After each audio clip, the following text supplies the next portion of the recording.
Why won't some children talk? That's a great question, and one that guides me as a speech-language pathologist in my practice.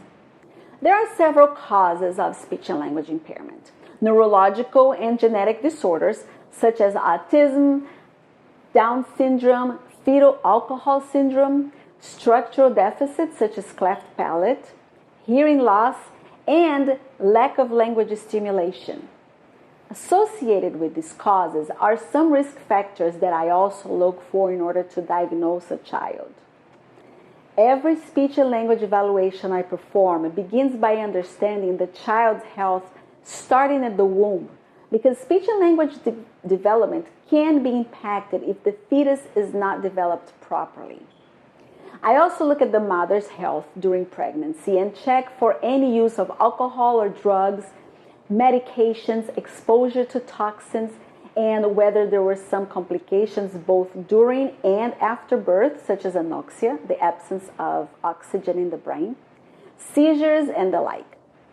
In terms of hearing loss, I want to know about any recurring ear infections because they can create a fluid buildup in the ear that results in fluctuating hearing loss. A child in the early developing years must hear well to be able to absorb all the speech sounds. Last but not least, I want to check if that child is receiving enough language stimulation.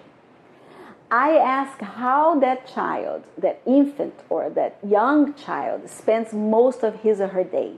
For example, how much time is spent watching TV, inside a playpen, or in a stroller. I want to know whether that child is participating in play dates with other children, going to the park on a daily basis. In other words, how much language stimulation is he or she receiving throughout the day? Because through everyday experience is how language is acquired. An evaluation by a certified speech-language pathologist can help determine the reason for a delay in speech. Please leave me your comments or questions.